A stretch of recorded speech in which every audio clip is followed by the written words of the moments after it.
अस्सलामुअलैकुम, वेलकम आप सभी का इस नई वीडियो में। तो जैसे आप सभी को पता है कि जेके बोपी ने बीएससी नर्सिंग, बीएससी पैरामेडिकल और बीएससी टेक्नोलॉजी कोर्सेज का रिजल्ट ऑलरेडी डिक्लेयर किया है। तो आप सभी लोगों ने अपने रैंक और अपने मार्क्स यहाँ पे चेक किए होंगे। अब यहाँ पे बात आ जाती है आपकी काउंसलिंग की। इस वीडियो में मैं आपके साथ काउंसलिंग के बारे में डिस्कस करूँगा कि काउंसलिंग आपकी कब तक स्टार्ट हो जाएगी, और उसके साथ साथ यहाँ पे आपका जो काउंसलिंग का प्रोसीजर होगा वो आपका ऑनलाइन होगा या ऑफलाइन होगा। काउंसलिंग के लिए आपको फ़ी कितनी देनी पड़ेगी वो भी मैं आपको इस वीडियो में समझाऊंगा।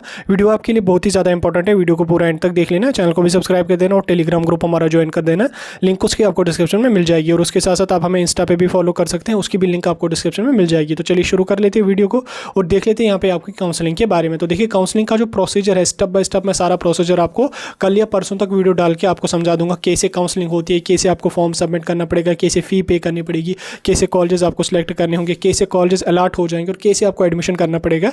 ये लगभग 10 से 15 मिनट का वीडियो बनेगा। ये मैं कल या परसों डालूंगा और आपको सारा प्रोसीजर में डिटेल में समझा दूंगा। बिल्कुल भी टेंशन मत लो, बिल्कुल भी परेशानी मत लो। फिलहाल मैं आपको यहाँ पे काउंसलिंग की डेट्स और थोड़ा सा मैं अभी यहाँ पे आपको मोटा मोटा समझा रहा हूँ। तो देखिए जब रिजल्ट आपका आ जाता है तो रिजल्ट आते ही नेक्स्ट स्टेप जो आपका होता है वो आपका यहाँ पे काउंसलिंग होता है। ठीक, अब काउंसलिंग यहाँ पे कब तक स्टार्ट हो जाएगी? देखिए लास्ट ईयर का अगर आप देख लोगे, लास्ट ईयर बोपी ने काउंसलिंग स्टार्ट करने में काफ़ी ज़्यादा टाइम लगा लिया। तो अब यहाँ पे स्टूडेंट कह रहे हैं कि लास्ट ईयर अगर उन्होंने 3-4 महीने काउंसलिंग को लगा लिए, इस बार भी उतना लगेगा। देखिए ऐसा कुछ भी नहीं है। लास्ट ईयर जो आपका लेट हुआ था उसके पीछे यहाँ पे 1-2 रीजंस थे।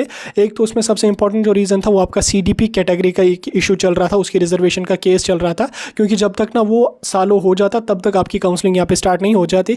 उससे पहले यहाँ पे सीबीएसई का रिजल्ट भी पेंडिंग था, उस वजह से भी डिले हुआ रिजल्ट आपका। जब रिजल्ट आ गया फिर सीडीपी कैटेगरी का यहाँ पे केस हुआ, तो उस वजह से फिर वो काफ़ी ज़्यादा डिले आपकी काउंसलिंग हुई। तो ऐसा कुछ भी नहीं है इस बार कोई केस नहीं है, कोई इशू इनको नहीं है। इस बार ये काउंसलिंग आपके यहाँ पे जल्दी स्टार्ट करेंगे। इसलिए लास्ट ईयर के जो प्रोसेस है उसको देख के आप कंफ्यूज मत हो जाना।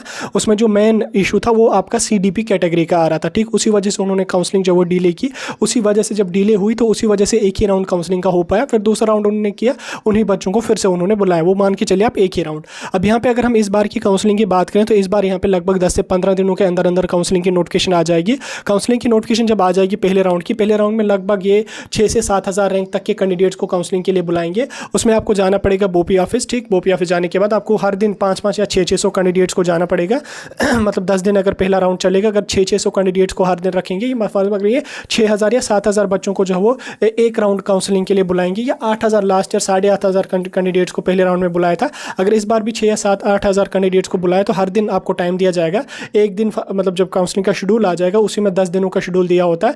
रैंक 1 से लेकर रैंक 600 तक के कैंडिडेट्स को पहले दिन आना है, रैंक 601 से लेकर 1200 तक के कैंडिडेट को दूसरे दिन आना है। इसी तरह से आपका शेड्यूल होगा। तो जो डेट आपको दी होगी, आपको उस डेट को क्या काम कर लेना, बोपी ऑफिस चले जाना है, श्रीनगर या बोपी ऑफिस जम्मू। अब यहाँ पे देखिए बात दूसरी यहाँ पे आ जाती है। स्टूडेंट्स कह रहे हैं कि काउंसलिंग जो होगी वो ऑनलाइन होगी या ऑफलाइन, क्योंकि लास्ट ईयर जो पहला राउंड हुआ था वो जेके बोपी ने ऑनलाइन किया था। ठीक, तो देखिए इस बार की अगर मैं बात करूं तो ऑनलाइन काउंसलिंग होने के यहाँ पे ज़्यादा चांसेस नहीं है, क्योंकि लास्ट ईयर उन्होंने ऑनलाइन काउंसलिंग जब पहला राउंड किया तो उसमें काफ़ी ज़्यादा दिक्कतें स्टूडेंट को भी आई, और उसके साथ साथ बोपी वालों को भी फिर सिलेक्शन लिस्ट तैयार करने में काफ़ी ज़्यादा दिक्कतें आ रही थी। साइड में भी ग्लिच आ रहे थे, काफ़ी इशूज़ आ रहे थे।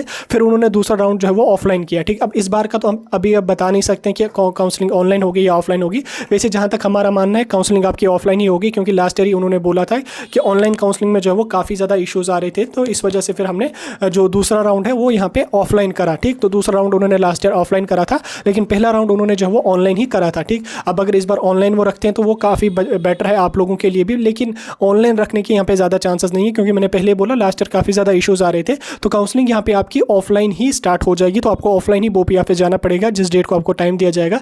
वैसे यूजुअली 9:30 बजे से लेकर 2:30 बजे तक आपकी काउंसलिंग चलती है हर दिन। तो आपको वहाँ पर जाना पड़ेगा। वहाँ पर जाने के बाद आपको जो है वो फिर कॉलेजेस वगैरह की प्रेफरेंस देनी पड़ेगी। वो कैसी देनी होगी उस पर मैं डिटेल वीडियो डाल के आपको समझा दूंगा। और उसके साथ साथ जो काउंसलिंग के लिए आपको फ़ी होती है वो आपको 1000 होती है। ठीक, वो आपको एक ही बार फ़ी पे करनी पड़ेगी।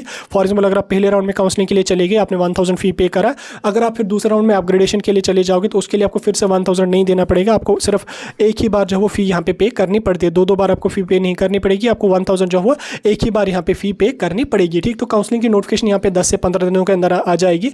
तो जब आ जाएगी मैं आपको बताऊँगा। और उसके साथ साथ अभी नीट की भी प्रोसेस आज से स्टार्ट होने जा रही है। तो फिर ये पहली प्रेफरेंस नीट वाले बच्चों को ही रखते हैं, उनकी काउंसलिंग वगैरह। वैसे नीट का ये मे बी ऑनलाइन ही रखें इस बार, तो वो देखा जाएगा क्या कुछ होगा।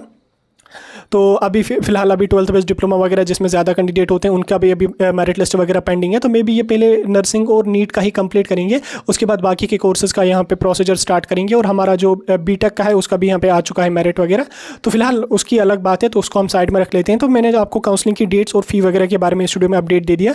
बाकी काउंसलिंग का procedure step by step, fee structure और उसके साथ साथ कट ऑफ पे मैं आने वाली वीडियोस में आपके साथ डिस्कस करूंगा। आप जुड़े रहे हमारे साथ यूट्यूब पे भी, टेलीग्राम पे भी, हर अपडेट आपके साथ टाइम टू टाइम डिस्कस किया जाएगा। तो शुरू कर